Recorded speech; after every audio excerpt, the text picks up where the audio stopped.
അപ്പോൾ ഇന്ന് ഞാൻ നിങ്ങളെ പരിചയപ്പെടുത്തുന്ന ഒരു ഹെൽത്തി ഡ്രിങ്കാണ് കേട്ടോ. ഇതെൻ്റെ ഒരു ഫ്രണ്ട് എനിക്കൊരു ഡോക്ടർ പറഞ്ഞു തന്നാണ്. പുള്ളിക്കാരി പറഞ്ഞു വെച്ചാൽ നിറം വയ്ക്കാനും മുഖത്തൊക്കെ നല്ല ഗ്ലോ കിട്ടാനുമായിട്ട് നമ്മൾ ഈ ഡ്രിങ്ക് നിർത്താതെ 40 ദിവസം ഉപയോഗിക്കണം. ബ്രേക്ക്ഫാസ്റ്റിന് മുൻപും ഡിന്നറിന് മുൻപും 2 നേരം ഈ ജ്യൂസ് കുടിച്ചിരിക്കണം. ഒരു മാതളം ചേർത്തിട്ടുണ്ട്, 2 ക്യാരറ്റ്, ഹാഫ് ബീട്രൂട്ട്, ഒരു ഫുൾ കുക്കുംബർ എടുത്തിട്ടുണ്ട്, ഒരു നെല്ലിക്ക. ഇത്രയും സംഭവമാണ് ഇതിനകത്ത് ചേർത്തേക്കുന്നത്. പക്ഷേ ഇത് ഇത്രയും സംഭവമാണെങ്കിലും നമുക്കിത് ഒരു ദിവസം 2 പ്രാവശ്യം കുടിക്കാനുള്ള അത്ര ഐറ്റംസ് ഉണ്ട് ഇത്.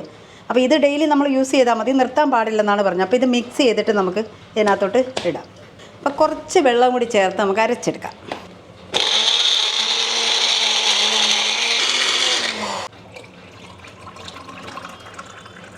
അപ്പോൾ ഇവിടെ ഹെൽത്തി ഡ്രിങ്ക് റെഡി ആയിട്ടുണ്ട്. ഞാൻ ഏതായാലും 1 മാസക്കാലം കറക്റ്റ് ഞാൻ എന്തായാലും നോക്കും. അവർ 40 ദിവസം എന്ന് പറഞ്ഞാൽ ആ 40 ദിവസം ഞാൻ നോക്കും. യാതൊരു കവർപ്പുമില്ല, നല്ല സ്മൂത്തായിട്ട് നമുക്ക് കുടിച്ചെടുക്കാൻ പറ്റും. അപ്പോൾ ഓക്കെ, ബൈ.